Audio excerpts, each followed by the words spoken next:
Brian Swine. Mark was a computer programmer in there, and I got a job in there really well, my father was a director, so I just got in. Mark got in because he was clever. And he was one of the first people I met there, and he treated me really, really well, because I thought a lot of people would think I got in just because my father, which was the truth. But he took me under his wing, and he taught me everything I knew about computer programming. And I had 2 or 3 wonderful years with Mark in Brian Swine. We had a fantastic time. We worked 10, 12, 15-hour days. There was no overtime. It was just having fun, enjoying ourselves, writing programs, writing systems. And there's some really, really funny stories. One of the funniest ones where the company had sold a computer system to this company called Tough Shoes, who were down in Killarney. So Mark was the senior guy, and I was his helper. And he was to prepare all the computer programs and have them ready for installation. So I went down with Mark to this customer, the brand new machine, which at the time we would have paid enormous support for. And Mark said to the guy, "Can you give us a few minutes? We have a few little tweaks to do." So we sat down on the machine. I said, "Mark, where's it?" He said, "I've done nothing. We have nothing started. We're there to install the system." So after a couple of hours, the guy came in, "Are you ready?" And Mark said, "No, we need a few days, a few problems here." So we spent 2 or 3 days just writing a bare bit of a system to show this customer. And then Mark said, "I'm off." He left me there for 3 weeks to finish the system. But and we had lots of funny times. We had a lot of common interests. Both of us were at the time, and we continued to be interested in motor racing, motor cars, car crashes, which we were both involved in quite often. We were also interested in drinking. So we enjoy that. We had plenty of fun doing that. But Mark told me a story later on that shows how kind he was to me. Shortly after I joined, my father called Mark up and said, "Mark, will you take Eoghan under your wing? He doesn't really have a clue about what he's trying to do with his life. He's a bit lost. And just look after him." And that's something Mark did to a lot of people. And I know later on we'll hear more. Michael Hunt, he helped Michael enormously as well. Helped me, really set me on the road to my eventual careers, which changed from time to time. But it gave me the confidence to go on and believe in myself. And Mark did that. And one thing, and I know John is here from Job Care. One of Mark's last jobs was with Job Care, and I have to say he really, really enjoyed it. I think he found what he really liked doing, and that was caring for people. And it was aptly named. It was called Job Care, and that's what he did for me, Michael, and I think lots of other people. He was a fantastic friend, and I really miss him. To Mark. Okay. To Mark.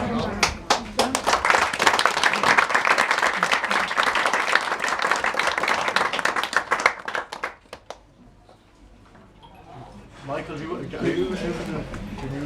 need a light? I probably do need that. Certainly need my glasses. No. Try and read this. The outside isn't what it once was. If you would go down the other end, maybe. Excuse the over 50s. Are they bifocals? The earphones. Do you want reading classes, Michael? They're supposed to be reading that. Anyway, this is some words from the girls themselves, from Jenna and Kira, and it basically it's all their words and how they felt about their dad. Okay. So if there's probably some spelling mistakes in there, I'm not going to point them out. Grammatical inconsistencies, because I have 3 girls myself, and they're not the best. Spelling. Explain that. There's only 2 of them here. So. Anyway, also now, Dad, what can we say? We had our equal share of ups and downs over the years, like most fathers and daughters do. But when it comes down to it, we love our dad and wouldn't have changed him for the world. We wonder how we'll get on without him, instructing us on how things should be done or what to do next.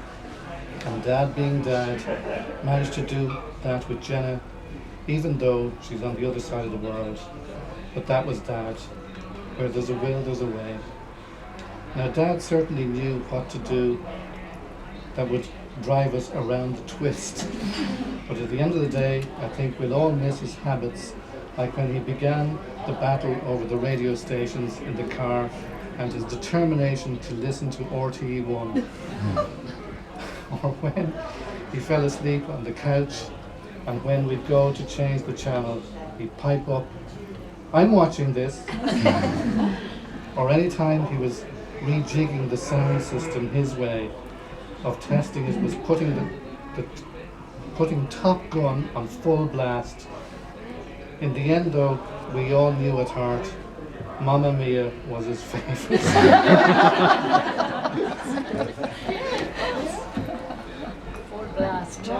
Certainly made a lot of memories, mainly funny, but right now only a few are springing to mind.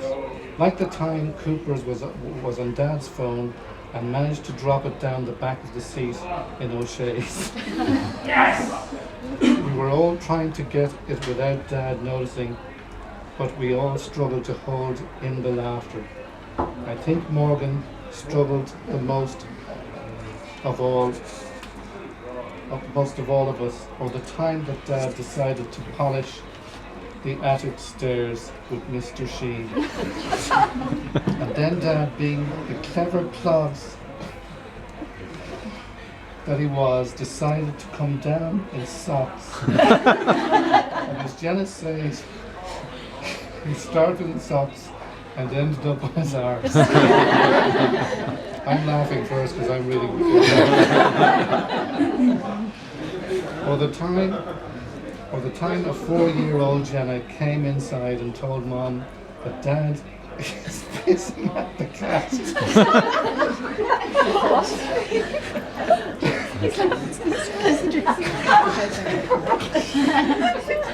I'm glad I didn't read this before.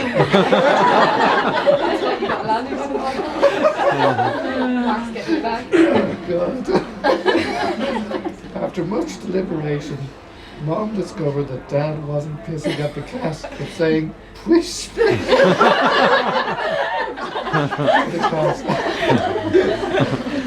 I think then our finest memory that we have is when Mom, Adam, Jenna and I were getting the bus into town in December 2008, and we texted Dad to tell him that we saw him having a sneaky one in Humphreys. The barman said that they'd never seen someone go as white as fast as he did that day. Never mind Big Brother, but the wife is watching you. We all know Dad could take a good slagging and give a good slagging, as Michael should do. But when it came to the hat he had to wear to protect his head from the sun, it was a different story altogether. We planned on hanging corks on it, but somehow we didn't think he would like it. Dad would never part with his hat, even when he was offered 25 euros for it, he didn't budge. In Dad's last few days, he was on a lot of medication, which caused him to come out with a few crackers. I think our favourite one is his plan for last Saturday. I know what's coming. But I think we should keep that between Seamus and ourselves. Thanks be to God. Even toward the end, he held his sense of humour. On Monday afternoon, when the nurse asked if he could take us for a few minutes, he said no, and gave us the smirk we've all seen many a time, and probably for the last time. Dad, we love you and we miss you, and we know we're in a better place now, having a pint, watching all of us. But as Pink Floyd sang, how I wish you were here.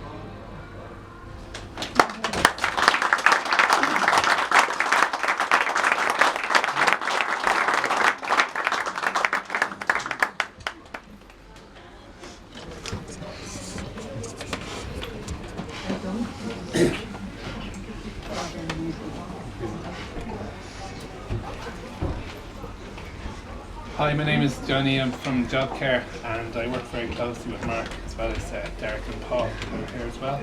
And I just wanted to read out a few words just to express our appreciation of Mark. He really sorely missed in JobCare. So we'll remember and miss Mark's creativity, passion and commitment to seeing problems as challenges to be solved. He worked in the HR admin team from March 2013 until he was unable to continue working in March 2014 due to illness. However, his commitment to JobCare never waned as he continued to volunteer, giving as much as any paid employee in terms of time and resources. Even in times of great pain and expense to himself, Mark continued to be committed to the TMS project up until the very end. That was a project that Mark was working on, a new database system, and he was very good at that. So Mark stood out as an exceptional employee from the first interview. He had originally applied for an IT training role, but it was obvious that HR would be a closer skills match, and I was just talking with Martin today, just saying we actually thought Mark wouldn't have the patience for some of the learners, he'd probably kill them. So we offered him an HR admin role, as it was apparent he had many talents in software and systems development. And we nearly missed out on working with him, as in between the IT training role interview and offering the HR role, there was a couple of days, and in that time Mark had been offered and accepted a place on a full-time course. So when we phoned Mark with the offer, he told us he'd accepted the course place already, but he'd phone back in a few minutes. Thankfully he did call back to say he was going to take up our offer, so that was a near miss there, so we're really glad he did.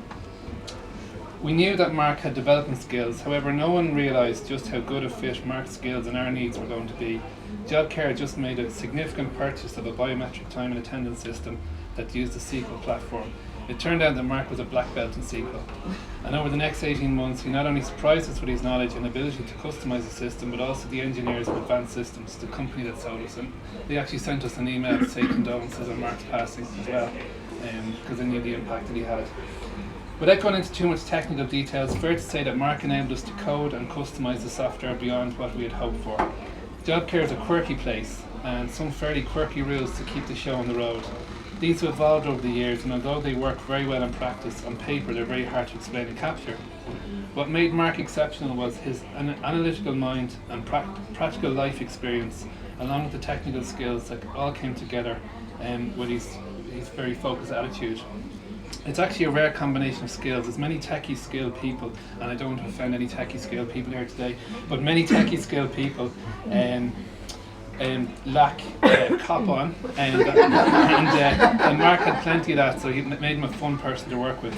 It meant we could spend long hours working in a robust way, and I have in brackets fighting, through the system rules and what they should be to capture the unique JobCare way of doing things and still be friends. He was not afraid of research. In fact, he lavished opportunities to learn new things, and he helped us understand issues such as public holidays and part-time workers, how and what breaks to assign different staff, and how to work out annual leave entitlements pro rata. And you might think that's important, but holidays are actually quite important. So it's very important.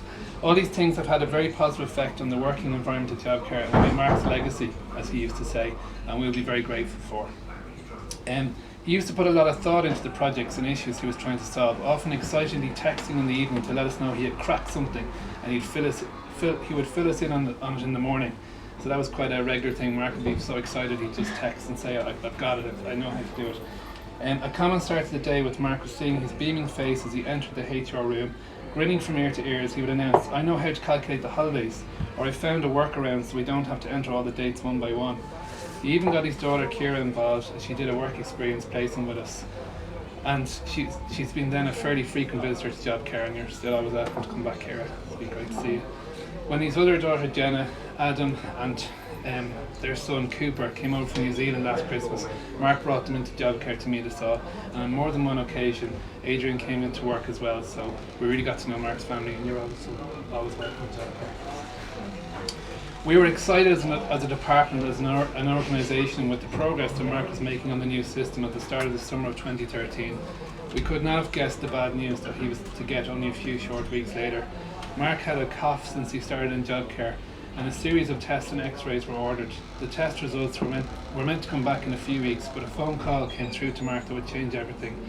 He was brought into hospital immediately as it was bad news about his lungs, and the future prognosis does it was not something he would recover from. We went to see him in hospital, and it was one of those really hot summer days we've got recently. and we ended up going outside and sitting in the sun for a chat. We didn't discuss whether he was coming back to work or not. We just assumed that such a diagnosis would put a halt to work. We were sad, myself and Paul went to see him. We were sad, and we knew we'd miss him. Imagine our surprise when a few days later Mark walked into work and casually set up his laptop and got right back into it. So I don't know anybody else who'd really get a terminal diagnosis and then just pop back like that. It was just amazing. So from then on we knew we were on borrowed time, and we always said to Mark that we were happy to have him on board as long as it didn't have a negative effect on his health. He argued right back that the positivity in job care was just what he needed to keep his mind occupied. Neither we nor Mark knew how long we would have, and some diagnosis didn't give Mark much time past February 2014. However, the diagnosis did not take his PMA into account, his positive mental attitude. And the way Mark handled things over the next few months was literally inspirational. He said he wasn't a victim and he wasn't brave, but he was going to keep his thoughts positive and his mind focused on working with the chemotherapy and anything else he was given. Eventually though, the cancer did become too much, and after defying the doctors for a number of months, Mark passed away on the 29th of September. We will miss him so much in job care. His can-do attitude, his office banter about sports and his stories of home and family, his sharp problem-solving ability, his occasional grumpiness with technology, his smile when he cracked it. But most of all, we will just miss Mark because he was a positive presence and a gentleman. Our thoughts and prayers with his family both in Ireland and abroad, and job care is going to organise something and work to kind of remember Mark. But we didn't widely advertise this event today because we could have easily had 50 or 60 people from job care come to this because Mark was very popular in work. So just want to say to everybody who's missing Mark today, just he made such a big impact in job care in the 18 months that he was there, and I just want to acknowledge him and say to Mark.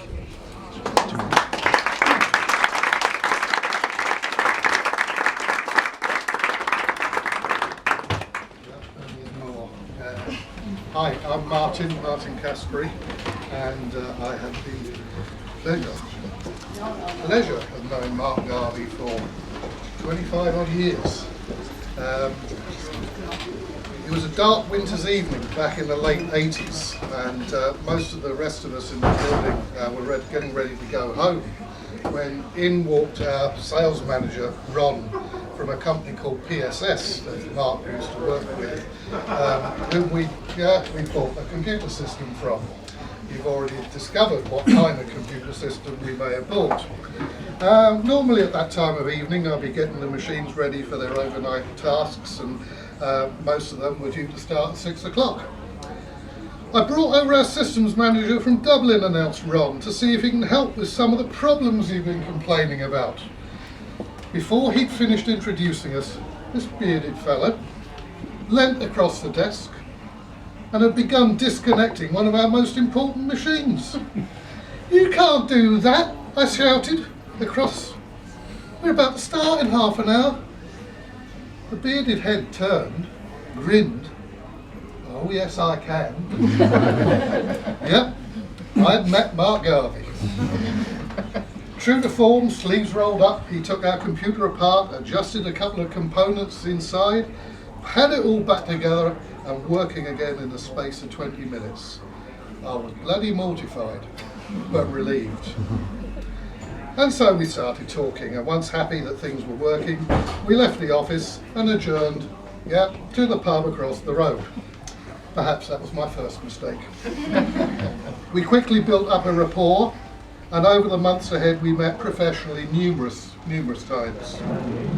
It became apparent quite quickly that we actually shared very similar philosophies when it came to systems, as well as some of our outlooks on life. Not to mention the cups of coffee. In fact, we should have had startup shares in Starbucks. In '91, redundancy offered me a chance to go in alone. And it wasn't long before I found myself here in Dublin, being looked after by a great host and an emerging friend.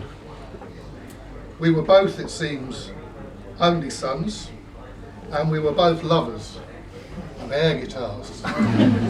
Yep, we were both failed legends, in other words. Pink Floyd and Deep Purple, in particular, were the nectar of our music pleasures. Now, whether this was a sign of friendship or what, I'm not sure looking back, But some 3 weeks after I'd gone back to London, he rang me up, said, "I've a job for you over here for 3 months if you want." I said, "Oh, where?" "Dundalk," he says. Oh, if only I'd known then what I know now. But it seemed like a good idea, and so back I came. Not only to Mark's hospitality yet again, some brilliant dinners, because actually he weren't a bad cook for a bloke. And yeah, one or two too many.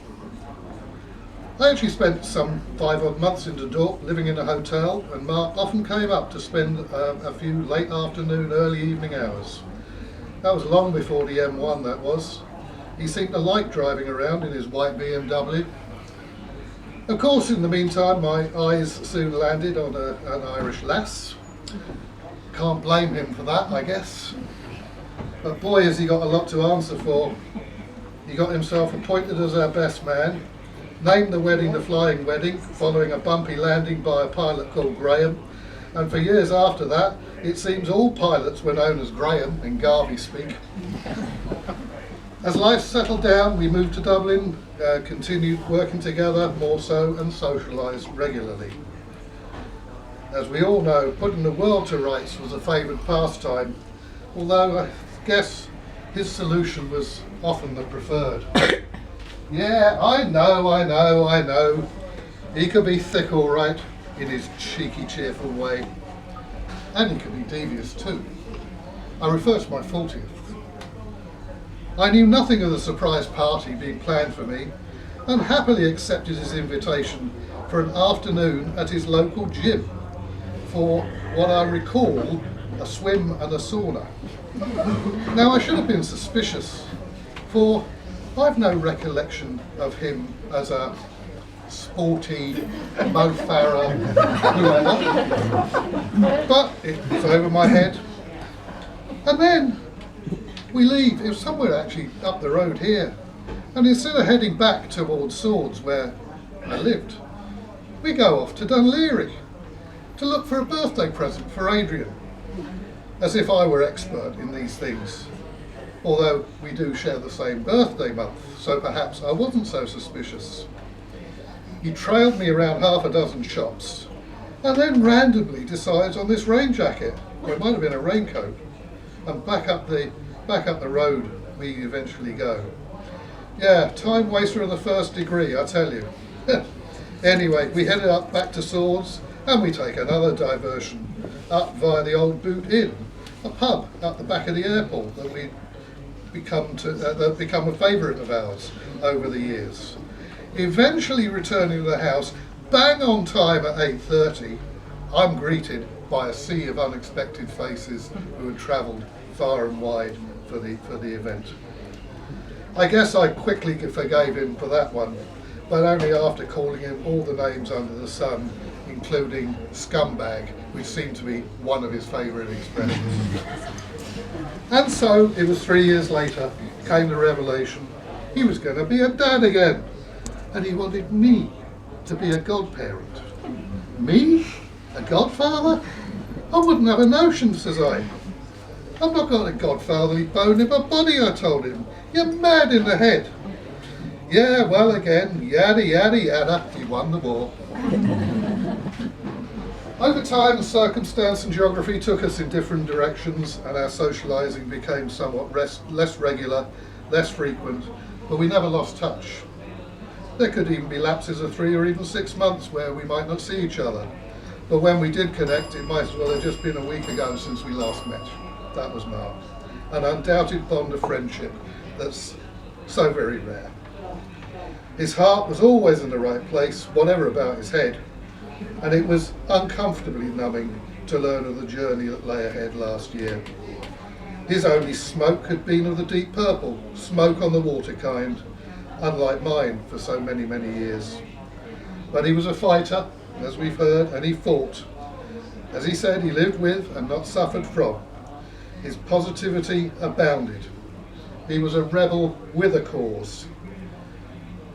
The more regular chats and occasional meetups of recent time were a joy. Now, we know he liked to be different and he was multi-skilled, as we've again heard, but a job at the Royal College? surgeon we asked. Hey you, now what about this bar bill? Huh? What? What do you mean you're up that stairway to heaven?